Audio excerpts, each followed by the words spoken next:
পঞ্চম শ্রেণী প্রিয় শিক্ষার্থী হালদার স্যার ইউটিউব চ্যানেল থেকে তোমাদের সবাইকে স্বাগতম। আজকে তোমাদের জন্য একটি নতুন ভিডিও নিয়ে এসেছি। গণিত মডেল প্রশ্ন নম্বর 3, দ্বিতীয় পর্যায়ক্রমিক মূল্যায়ন 30 মার্কের একটি স্কুলের প্রশ্ন। আমি বিশ্লেষণ সহ সম্পূর্ণ সমাধান দেখাবো তোমাদের এই ভিডিওতে। কাজে তোমরা যারা এখনও আমার চ্যানেলটিকে সাবস্ক্রাইব করনি তারা এখন এই চ্যানেলটিকে সাবস্ক্রাইব করে বেল আইকনটি প্রেস করে দাও।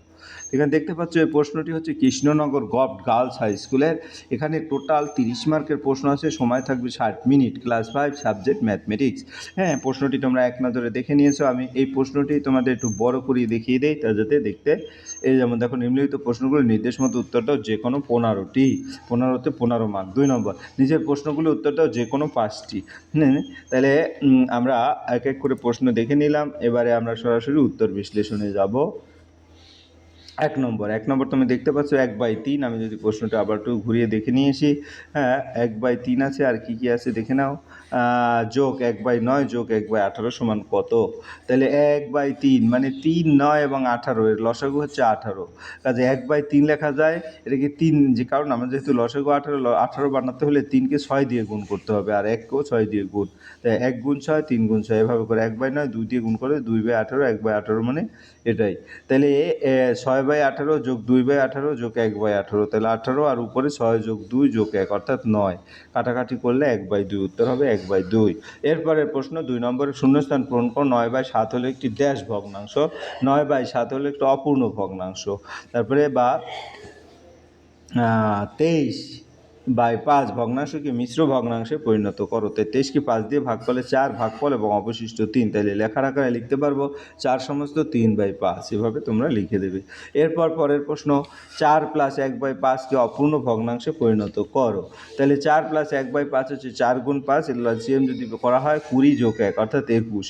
তাই 21/5। শূন্যস্থান পূরণ করো। বর্গক্ষেত্রে একটি বাহুর দৈর্ঘ্য সমান ড্যাশ ভাগ 4, পরিসীমা ভাগ 4। পরের প্রশ্ন হচ্ছে একটি আয়তাকার বাগানের দৈর্ঘ্য 40 মিটার, প্রস্থ 15 মিটার। বাগানের চারদিকে বেড়া দিতে কত মিটার বেড়ার প্রয়োজন? অর্থাৎ এর পরিসীমা বের করতে হবে। তাহলে পরিসীমার সূত্র হচ্ছে 2 গুণ দৈর্ঘ্য যোগ প্রস্থ অর্থাৎ 40 যোগ 15, 2 গুণ 55 অর্থাৎ 110 মিটার।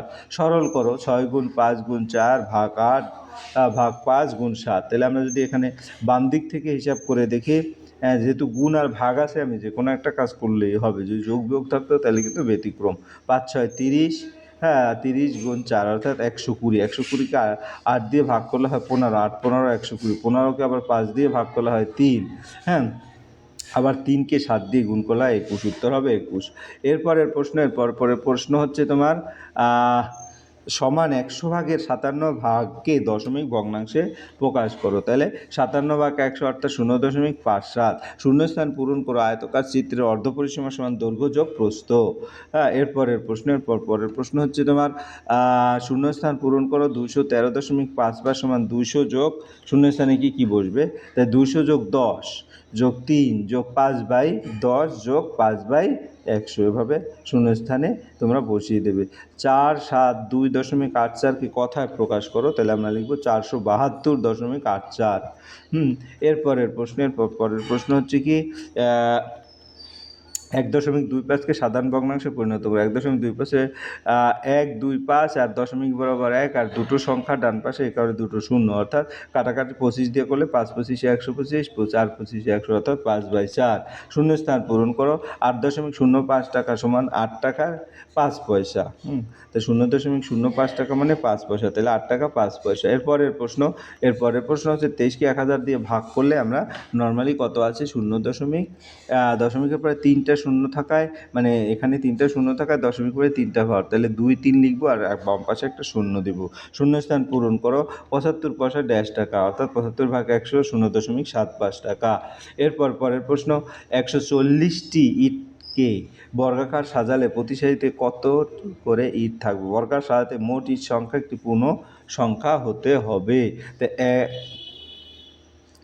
11 স্কোয়ার করলে 121 হয়, 12 স্কোয়ার করলে 144, তাহলে 140 পূর্ণ বর্গ নয়, তাই ঠিক বর্গাকার সাজানো যাবে না। উত্তর বর্গাকারে সাজানো সম্ভব নয়। বিয়োগ করো 135 টাকা থেকে 78.50 টাকা। তাহলে এখানে 135 থেকে 78 বাদ গেলে 56.50 টাকা হয়। এরপর পরের প্রশ্ন, এবার 2 নম্বরের প্রশ্ন। আমরা 2 নম্বরের প্রশ্ন একটু দেখে আসি। এখানে 5টি প্রশ্ন অ্যান্সার করতে হবে, 3 মার্ক করে প্রতিটি। তুমি 50.50 টাকার বই, 25 টাকার খাতা, 5.50 টাকার পেন, 3 টাকার একটি পেন্সিল কিনলে। জিনিসগুলো কেনার পরও তোমার কাছে আরও 20 টাকা ছিল, তাহলে প্রথমে তোমার কাছে কত টাকা ছিল? অর্থাৎ সব যোগ করতে হবে।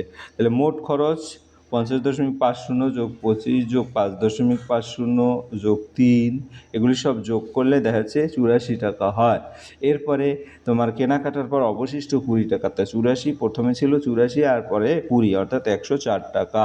এরপরে পরের প্রশ্ন সরল করো। এই সরলটা তোমরা যদি করতে চাও তাহলে কি করতে হবে? প্রথমে ফার্স্ট ব্র্যাকেটের কাজ আগে 2 যোগ 3, অর্থাৎ 2 যোগ 3 করলে 5 হয়। তাই 5। এরপরে আবার 50 থেকে 5 যদি যায় তাহলে থেকে 45, তাহলে এখানে 45 যোগ 15 হয় 60, 60কে 12 দিয়ে ভাগ করলে উত্তর হবে 5, তাহলে উত্তর 5। এরপর পরের প্রশ্ন হচ্ছে একটি আয়তাকার খেলার মাঠের পরিসীমা 256 মিটার, দৈর্ঘ্য 74 মিটার, ওই মাঠটির ক্ষেত্রফল কত? তাহলে আমরা যদি দেখি পরিসীমা সমান 2 গুণ দৈর্ঘ্য যোগ প্রস্থ 256, তাই দৈর্ঘ্য যোগ প্রস্থ 2 দিয়ে ভাগ করলে 128, আর প্রস্থ যদি হবে 128 বিয়োগ, কারণ দৈর্ঘ্য তোমার দেওয়া আছে 74, কাজে 74 বিয়োগ করলে 54 মিটার। তাই ক্ষেত্রফল দৈর্ঘ্য গুণ প্রস্থ, এই দুটো গুণ করলে হয় 3996 বর্গ মিটার। এরপর পরের প্রশ্ন বিয়োগ করো 10 সমস্ত 5/7 থেকে 5 সমস্ত 8/7। তাহলে এখানে আমরা যদি 8/14, 8/14 সমান 4/7 লেখা যায়। তাহলে 5/7 সমান 5 সমস্ত তোমার 4/7, এই দুটো যদি আমি বিয়োগ করি তাহলে যেটা পাবো সেটা হচ্ছে 5 সমস্ত 7, আর এখানে তোমার কত আসে? 1/7। তাহলে তোমার উত্তর হবে 5 সমস্ত 1/7। আমরা যদি সমস্তটাই যদি ভাগ ক্যালকুলেশন করি, পরে 10 থেকে 5 গেলে 5 থাকবে, ঠিক আছে। আর এখানে করবো কি 5/7কে এবং 8/14কে বিয়োগ করলে দেখা যাচ্ছে 1/7 হয়। এরপর পরের প্রশ্ন হচ্ছে তুমি 15/8 কিলোগ্রাম চাল কিনেছো, তোমার দাদা 13/10 কিলোগ্রাম চাল কিনেছো, তোমরা দুজনে মোট কত কিলোগ্রাম চাল কিনেছো? তাহলে 15/8 আর 13/10, 10 আর 8-এর লসাগু হচ্ছে তোমার 40। তাহলে 40 যদি লসাগু হয় তাহলে 15/8কে 5 দিয়ে গুণ করলে কত হবে? 5×15 = 75, 5×8 = 40। আর এখানে 13/10কে যদি 40 করতে হয় তাহলে 4 দিয়ে গুণ, 4×13 = 52, 40। তাহলে 40 লসাগু 75 আর 52 যোগ করলে 127 হয়। মিশ্র ভগ্নাংশ করলে 3 সমস্ত 7/40 কিলোগ্রাম। এরপর পরের প্রশ্ন, সমান পরিসীমা বিশিষ্ট আয়তকার একটি বর্গাকার জমি আছে। আয়তকার জমির দৈর্ঘ্য 40 মিটার, প্রস্থ 20 মিটার, প্রতি মিটার বেড়ার দাম 60 টাকা হলে বর্গাকার জমিটি বেড়া দিতে কত খরচ পড়বে? এবার আয়তকার পরিসীমা হচ্ছে 2 ইন্টু দৈর্ঘ্য যোগ প্রস্থ, অর্থাৎ 40 যোগ 20 60, অর্থাৎ 120 মিটার। বর্গক্ষেত্রের পরিসীমাও 120 মিটার, তাহলে প্রতি মিটার বেড়ার দাম হচ্ছে 60 টাকা। তাই মোট খরচ 120 গুণ 7, অর্থাৎ 84, 7×12 = 84, আর একটা শূন্য, অর্থাৎ 840 টাকা। এরপর পরের প্রশ্ন, একটি বাসের 2/3 অংশ লাল, 1/3 অংশ সবুজ, 8/39 অংশ হলুদ রং আছে, কত অংশ রং করা বাকি আছে? তাহলে মোট রং করা হচ্ছে 2/13, 1/3 এবং 8/39, লসাগু 39। তাই 39, 2/13কে 39 নিচে করতে গেলে অর্থাৎ 3 দ্বারা গুণ, 6/39, 1/3কে 13/39, 8/39কে 8/39, পরে 3টা যোগ করলে 6 যোগ 13 যোগ 8, অর্থাৎ 27/39। এটাকে যদি কাটি দিই তাই 3 13 39, 3 3, অর্থাৎ 9/13, বাকি থাকে 1 বিয়োগ 9/13, অর্থাৎ এখানে 13/13 বিয়োগ 9/13, অর্থাৎ 4/13। তাহলে উত্তর হবে 4/13 অংশ। এরপর পরের